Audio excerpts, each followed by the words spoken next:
Born in a war-torn Croatia, Luka Modrić faced a childhood most people can't imagine. But through heartbreak, loss, and sacrifice, he rose to win the Ballon d'Or and become one of football's greatest midfielders. Luka Modrić entered the world on September 9, 1985 in Zadar, a beautiful Croatian coastal town that became one of the most dangerous places in Europe during the Yugoslav wars.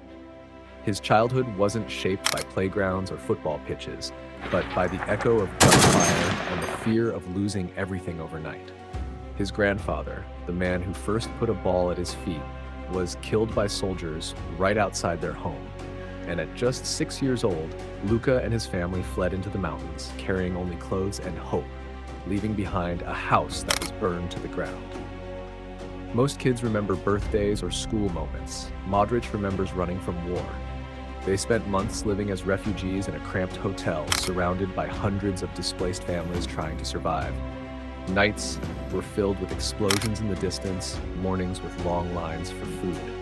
But every afternoon, Luka would step outside into the parking lot and kick a ball against cracked concrete walls. That empty space became his pitch, his escape, his entire world. Coaches who eventually noticed him said he had a strange calmness for a child born in chaos, as if the war sharpened his focus rather than broke him. The world around him was unstable, but the ball at his feet was the one thing that made sense. As the war faded and Luka grew, people around Zadar believed he was too small, too skinny, too fragile to ever become a footballer. But what they didn't understand was that Modrić had already survived something far tougher than any defender: life itself. His body looked breakable, but his spirit was carved out of fire and loss. And this quiet boy, kicking a worn-out ball in a refugee parking lot, was about to begin the journey that would redefine resilience in football. Though the road ahead would test him in ways he wasn't yet prepared for. When the war finally settled, Luka Modrić chased a dream most people thought his body could never handle. At 14, he left his family behind in Zadar and moved to Zagreb with only one goal: to prove he belonged in the biggest academy in Croatia. Dinamo Zagreb saw his technique, his vision, his elegance on the ball, but they also saw a boy who looked too thin, too fragile, too quiet to survive professional football. Scouts hesitated, coaches doubted, and the whispers behind closed doors all sounded the same. He's talented, but he won't make it. For many kids, that would have been the end. For Modrić, it was fuel.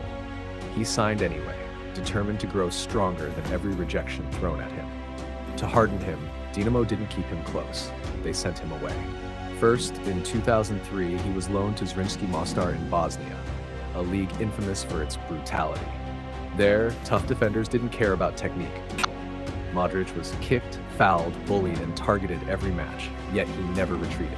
Instead, he learned to move quicker, think faster, and use his body in ways only small geniuses can. Years later, he would say, "Bosnia made me a man." He wasn't just surviving, he was adapting, evolving, growing into the type of midfielder who could control a game with calmness, born from chaos. His next loan to Inter Zapršić proved one thing: Luka Modrić wasn't just tough, he was special. He dominated matches, dictated tempo, and led the team to finish second in the league, earning the Young Player of the Year award in 2004. Coaches who once doubted him now whispered a different message: this boy sees football differently. And yet beneath all the praise, Modrić carried the scars of every rejection, every doubt, every moment people looked at his size and dismissed his future. Those early wounds shaped him, and they were about to push him into the spotlight of Croatian football, where the world would finally start paying attention. By 2005, Luka Modrić had returned to Dinamo Zagreb, no longer the fragile, overlooked boy, but a midfielder with vision, composure, and a growing reputation across Croatia. He dominated domestically, helping Dinamo lift the Croatian League and Cup double, and his performances caught the eyes of national team selectors. At just 20, he was representing Croatia internationally, stepping onto a stage far bigger than the streets of Zadar or the refugee hotels of his childhood. Early tournaments were bittersweet. Croatia's campaigns at World Cup 2006 and Euro 2008 were promising, yet ended in heartbreak. Modrić learned that talent alone wasn't enough. Resilience, intelligence were just as crucial. In 2008, the next chapter beckoned, a move to the Premier League with Tottenham Hotspur. Modrić arrived with anticipation and hope, but adaptation proved brutal. The Premier League's pace, physicality, and expectation tested him relentlessly. Injuries interrupted his rhythm, and moments of doubt surfaced. Yet teammates quickly recognized his unique qualities. Ledley King, his captain at Spurs, noted, "Luka sees passes that don't exist yet. He's not the strongest, but he's the smartest player I've ever trained with." Every challenge, from tackles to travel fatigue, became part of his education, shaping the intelligence, anticipation, and calm that would later define him as one of the world's best midfielders. Even on the international stage, Modrić faced repeated heartbreak. Croatia consistently fell short of expectations, failing to advance in critical tournaments and suffering painful early exits. The weight of national hopes clashed with personal ambition, yet these setbacks did not break him. Instead, they forged a new level of mental toughness. By the end of his Tottenham years, Modrić was no longer just a technical talent.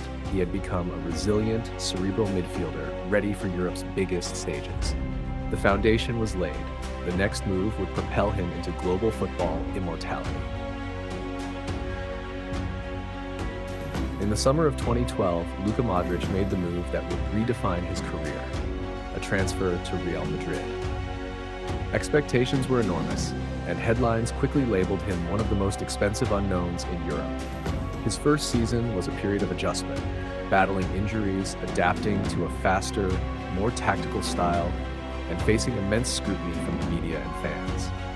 Yet, beneath the pressure, the same qualities that had carried him through war, rejection, and Premier League struggles began to shine. Modric's intelligence, composure, and vision made him the ideal midfield orchestrator, quietly dictating games and controlling every rhythm of play. By 2014, Modrić was no longer adapting, he was leading. Real Madrid embarked on an era of European dominance, winning the Champions League in 2014, 2016, 2017, and 2018, and Modrić was at the heart of it all. Zidane later called him the brain of the team, a player who could read the game like no other and elevate everyone around him. Whether breaking down defenses, threading impossible passes, or keeping possession under pressure, Modrić combined elegance with efficiency, proving that his mind was as lethal as his touch. Teammates admired not only his skill but his professionalism, a quiet leader who let his football speak louder than words. Even with success, challenges persisted. Headlines often questioned his stamina, critics doubted his physicality, and opponents sought to exploit his slight frame. But each season, Modrić responded with intelligence and resilience, showing that longevity in football isn't about raw power, but awareness, positioning, and understanding the game. He had transformed from a boy who fled war into a midfielder commanding the world's most prestigious club, earning respect from teammates, coaches, and rivals alike. And yet, the crowning individual achievement, the Ballon d'Or, still lay ahead, waiting to immortalize a journey forged through hardship. The culmination of Luka Modric's journey arrived in 2018, a year that would cement his place among football's immortals.